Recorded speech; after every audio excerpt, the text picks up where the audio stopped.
मेरे प्यारे विद्यार्थियों, आपको जो दो ये 8 ग्रेड अभ्यास पुस्तकें दी गई हैं, इन अभ्यास पुस्तकों में ये विज्ञान, गणित, सामाजिक विज्ञान है। इसमें तो आज हम इसकी गणित को देखेंगे। देखिए, इसके गणित में जो प्रश्न उत्तर दिए गए हैं, इसको हम हल करते हैं और अच्छे से समझते हैं।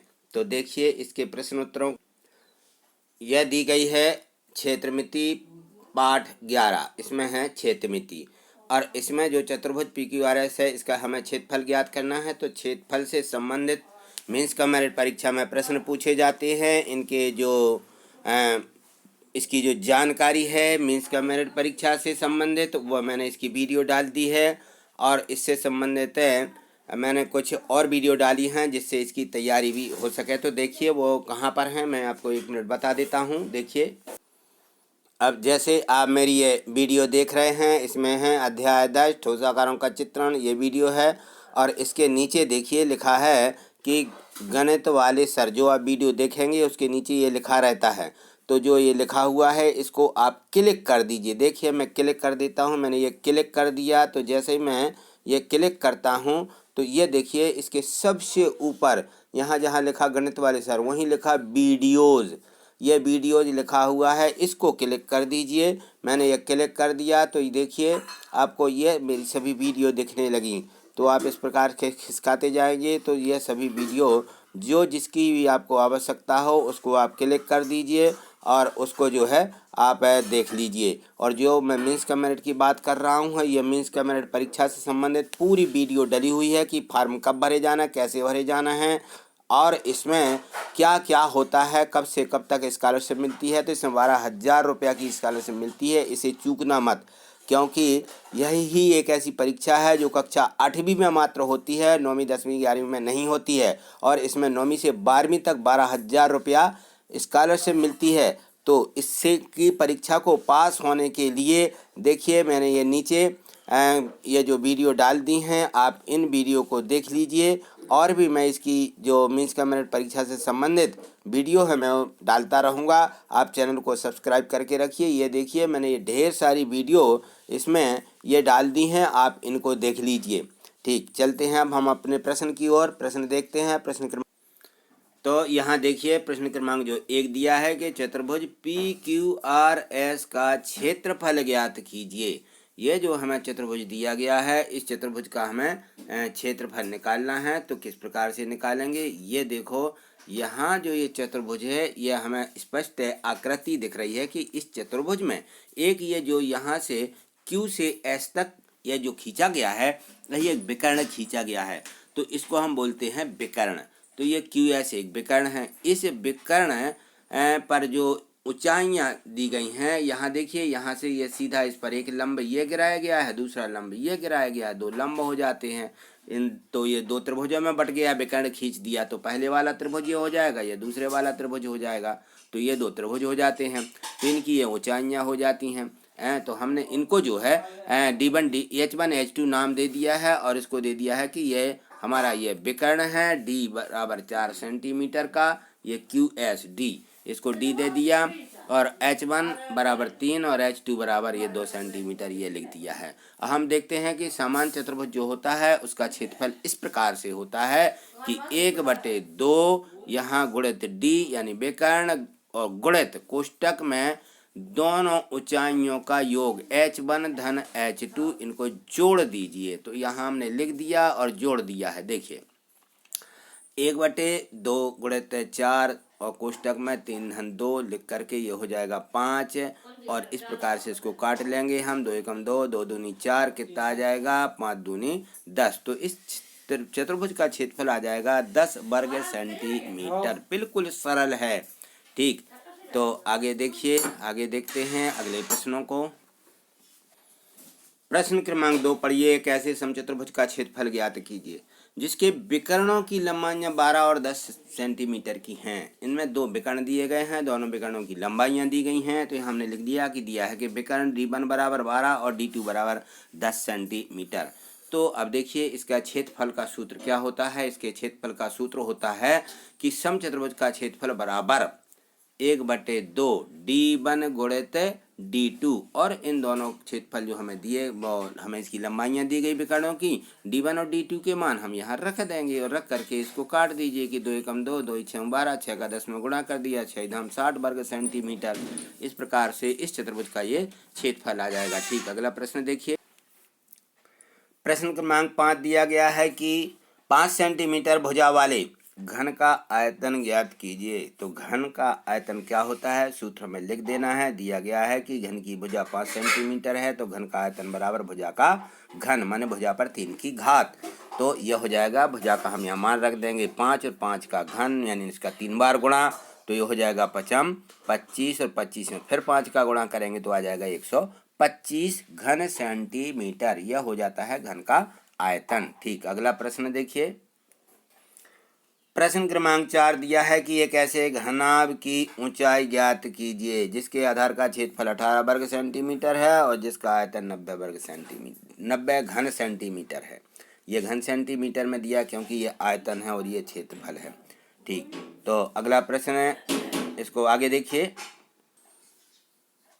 तो हमें इस प्रश्न में घनाभ की ऊंचाई ज्ञात करना है। तो इसमें हमने लिखा है कि दिया है कि आधार का क्षेत्रफल 18 यह घन सेंटीमीटर, यह हमें दिया गया है। आयतन हमें जो है इसका आयतन भी दिया गया है कि कितना है, ये 90 घन सेंटीमीटर है।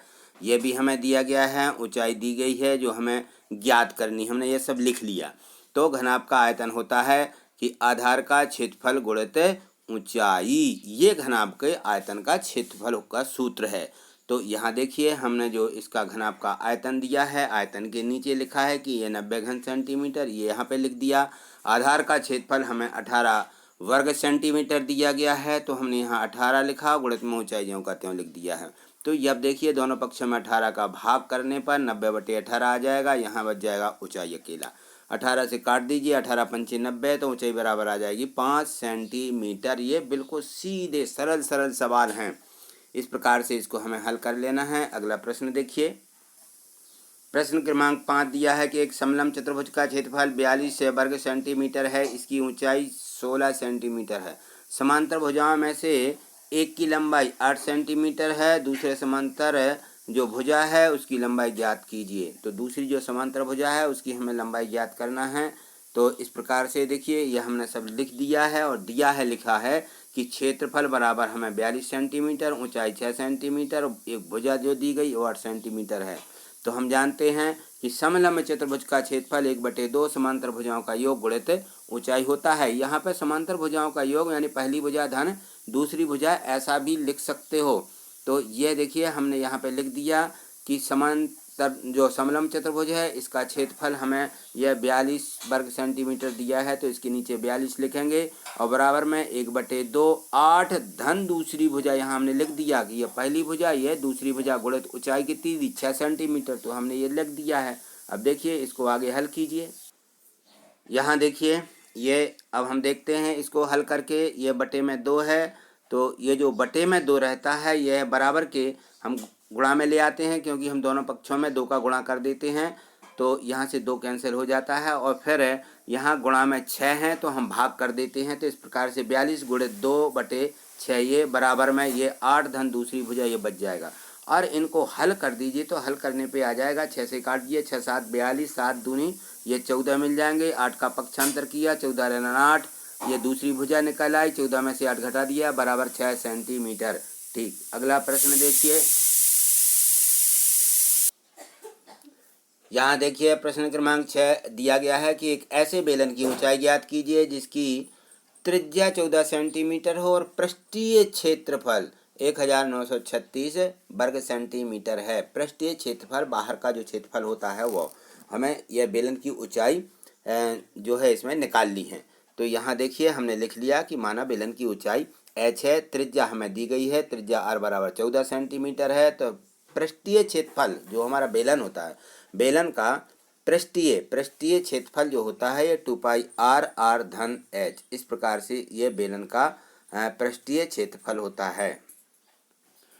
तो यहाँ हमें जो पृष्ठीय क्षेत्र दिया है उसका हम यहाँ नीचे लिख देंगे 1936 और ये 2 और ये पाई आर लिखा है, तो सबको हम गुणा के रूप में लिख देंगे कि 2 गुणित ये पाई का जो मान होता है यह 22/3 7 होता है। 22/7 हमेशा ध्यान रखिएगा कि पाई की जगह जहाँ पर भी हमें पाई मिले इसका नाम पाई है। ये जो दो ऐसे निशान बने रहते हैं इसको बोलते हैं पाई। ये पाई कहलाता है, पाई, इसको पाई कहते हैं। तो पाई फिर लिखा हुआ है ये आर, इसको हम आर को ऐसा बनाते हैं, आर जो ऐसा रहता है, और मैं इस आर को ऐसा बनाता हूँ। आप भी इस प्रकार से सीख सकते हो। ये जो रहता है कर्सिव राइटिंग में रहता है, और ये आर अपना सीधा सिंपल है, तो समझ लेना कि ये आर है। मैंने यहाँ आर देखिए ऐसा बनाया है, और ये आर ही है, आर आर धन एच। ठीक, तो इस प्रकार से जो आर के मान दिए गए हैं मैंने वो लिख दिए यहाँ पे। यहाँ 7 धन एच, और इन सबको एक दूसरे से काट दिया तो 7 से यहाँ 7 कट जाएगा। और यहाँ क्या हुआ, 22 से मैं 2 का गुणा कर दिए तो बात दूनी 44 हो जाता है। नहीं तो 2 गुणे 2 सीधे बटे में 1936 के बटे में लिख दीजिए। मैंने यहाँ लिख दिए। देखिए इनको जैसे ही लिखते हैं और इनको काट करके, अब इनको हम काट देते हैं कि ये जो संख्या रहती है हमारी एक दूसरे से कट जाती है, और कट करके हमें मिलती है 44। तो ये यहाँ पे आ जाएगा 7 धन एच, और 7 का हम पक्षांतर कर देंगे तो 44 में 7 का पक्षांतर होगा, 44 ऋण 7, और इसमें से 7 घटा दीजिए तो ऊंचाई बराबर आ जाएगी 37 सेंटीमीटर। इस प्रकार से हमें इस प्रश्न को हल कर लेना है। ठीक, अगला प्रश्न देखिए।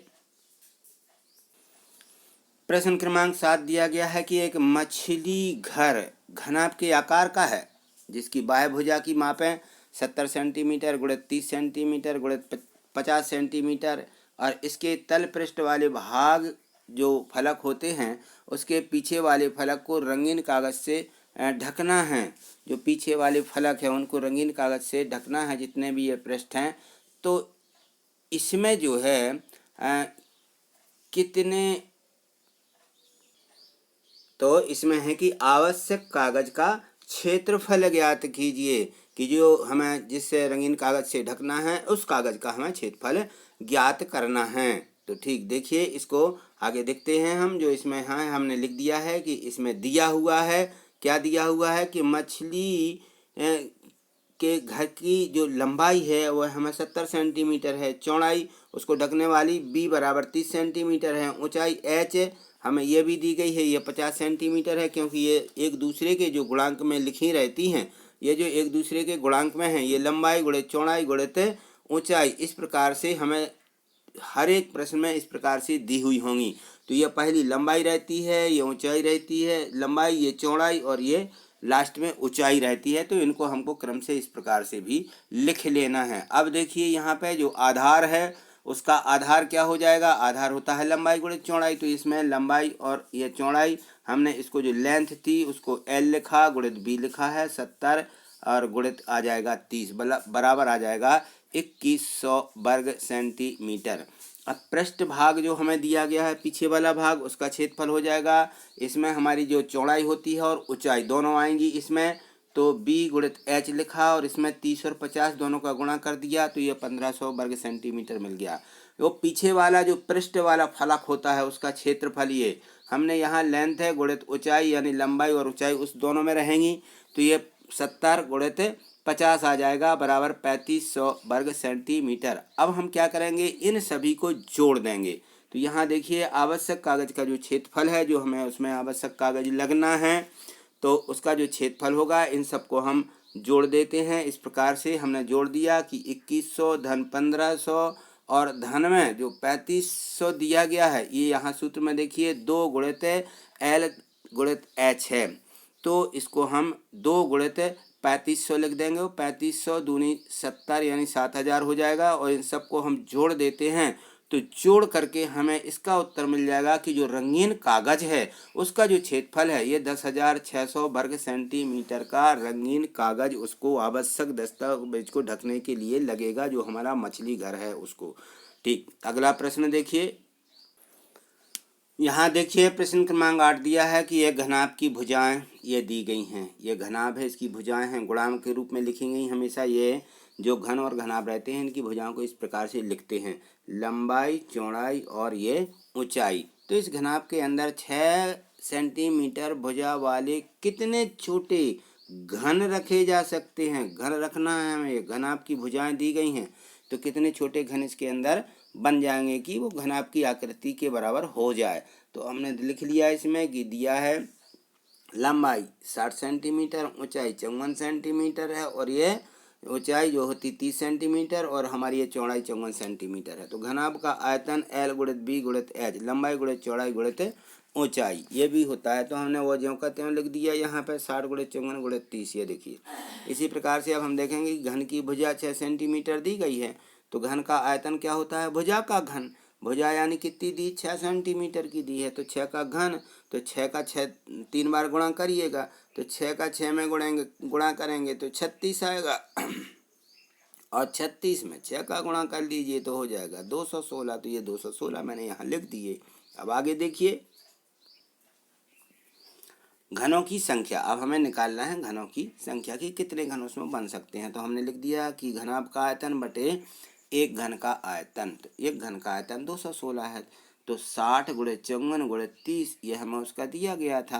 पूरे तीनों का गुणा कर देंगे हम, तो हमने गुणा नहीं किया, सीधा लिख दिया है। अब इसको 216 से काट दीजिए तो आ जाएगा 450 घन रखे जा सकते हैं, यह इसका उत्तर हो जाएगा। ठीक, अगला प्रश्न देखिए।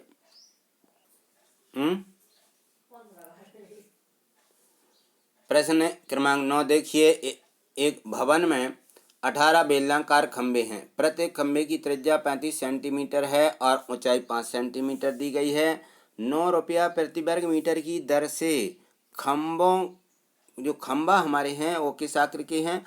वक्रीय पृष्ठ आकार के हैं। इनका जो क्षेत्रफल दिया गया है उन पर हमें पेंट करना है। पेंट करने का व्यय ज्ञात कीजिए।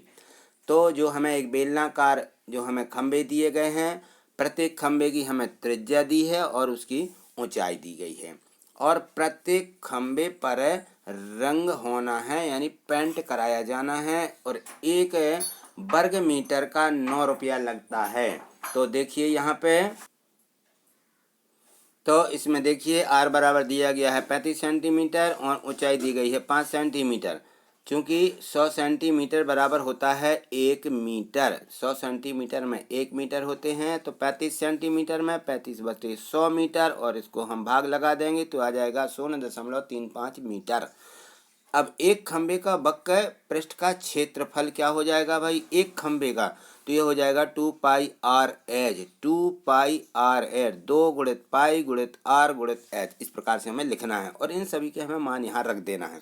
2 गुणित हो जाएगा, पाई का मान मैंने बताया 22/7 होता है, r का मान दिया गया है हमने अभी निकाला है, यह है 0.35, और इसकी ऊंचाई हमें दी गई है 5 मीटर। ये हमने इसमें इसको रख दिया है। तो अब यहाँ देखिए हमने जब इसको रख दिया तो अब इसको हम काट देते हैं। 7 से कट जाएंगे, 7 पने 35, तो आ जाएगा 0.05, और इनका गुणा कर लीजिए 25 तो आ जाएगा 0.25, और 22 का 2 में गुणा कर लीजिए तो 44, फिर 44 का 25 में गुणा करेंगे तो आ जाएगा 11 मीटर। टोटल दशमलव के बाद के शून्य खत्म हो जाते हैं। तो इस प्रकार से ये जो है इस खंबे का वक्र पृष्ठ का क्षेत्रफल आ गया। एक खंबे का, हमें कितने खंबा दिए गए हैं? 18 खंबे दिए गए। 18 खंबों के क्षेत्रफल क्या होगा? ये हम इसमें 18 का गुणा कर देंगे तो आ जाएगा 198 वर्ग मीटर। ये हमारे पास कुल क्षेत्रफल हो गया जिस पर हमें पेंट करना है। तो अब जो मजदूर है वो क्या कर रहा है कि वो 1 वर्ग मीटर का 9 रुपया ले रहा है, 1 वर्ग मीटर का। तो हमारा टोटल वर्ग कितना है? 198 वर्ग मीटर है। 198 वर्ग मीटर के कितने लगेंगे? 198 वर्ग मीटर में हम 9 का गुणा कर देंगे तो 1782 रुपया ये हमारा पेंट करने की कुल लागत आ जाएगी। तो हम लिख देंगे कि पेंट कराने का व्यय बराबर 1782 रुपया। इस प्रकार से हमें इस पूरे प्रश्न को हल करके लिख लेना है। ठीक, अगला प्रश्न देखिए। तो यहाँ इस प्रश्न क्रमांक 10 को देखिए। ये दिया गया है कि 11 सेंटीमीटर चौड़ाई वाले एक आयताकार कागज की चौड़ाई के अनुदिश मोड़कर 30 सेंटीमीटर त्रिज्या वाला एक बेलन बनाया गया है। बेलन का आयतन ज्ञात कीजिए। जैसे हम कागज को लपेट देते हैं ना तो बेलन बन जाती, गोल बन जाता है, रोलर। तो इस प्रकार से बनाया गया है। वो 21 सेंटीमीटर चौड़ाई थी उसकी, और चौड़ाई के अनुदिश उसको मोड़ दिया गया है। तो यहाँ देखिए हमने इसको लिखा है कि कागज की चौड़ाई के अनुदेश मोड़ा गया है, इसलिए कागज की जो चौड़ाई होगी वही बेलन की ऊंचाई हो जाएगी। तो उसी में बेलन की ऊंचाई होगी, तो ऊंचाई बराबर हमने 21 सेंटीमीटर, त्रिज्या इसमें दी गई 30 सेंटीमीटर। तो बेलन का आयतन होता है पाई आर वर्ग एच। ये बेलन का आयतन का सूत्र है, इसको भी अच्छे से ध्यान में रखिए, लिख लीजिए। ये भी मीन्स का मेरिट परीक्षा में सीधा पूछ लिया जाता है, इसलिए हमें ऐसे प्रश्नों को ध्यान में रखना है। ठीक, आगे इसको देखेंगे हम। पाई का मान होता है 22/7, आर का मान हमें दिया है 30, तो आर का वर्ग है, 2 बार लिखेंगे 30 × 30। एच का मान हमें 21 ऊंचाई दी गई है, और ये जो है हमें ऊंचाई यहाँ पे 21 लिख लेना है। और इन सब का हम देखते हैं गुणा कर देंगे, तो हम सबका गुणा करने पर हमें मिलता है ये देखिए, ये मिल गया हमें 59,400 घन सेंटीमीटर। ये हमारा उत्तर हो जाएगा। तो इस प्रकार से इस बेलन का आयतन निकल आएगा, इसको लिख लीजिए। तो इस प्रकार से 1 से 10 तक के हमने सभी प्रश्नों को समझ लिया है, और अपनी कॉपी में लिख भी लीजिए, इनको बार बार दोहराइए। जहाँ समझ में नहीं आता है तो कमेंट्स करके निश्चित ही भेजिएगा, मैं अगली वीडियो के माध्यम से उनको हल करूँगा और आपको निश्चित ही समझाऊँगा। ठीक, यदि आपने अभी चैनल सब्सक्राइब नहीं किया है तो चैनल को सब्सक्राइब करके रखिएगा, क्योंकि आगे जो हमारी वीडियो हैं आपको तुरंत मिलेंगी, क्योंकि मीन्स का मेरिट परीक्षा से संबंधित सारी वीडियो मैं बना रहा हूं। आपको इसके बाद मैं निश्चित ही अपलोड करूंगा इसी चैनल पर, आप उसे देखिए और अच्छे से इनका अध्ययन कीजिए। थैंक यू, धन्यवाद।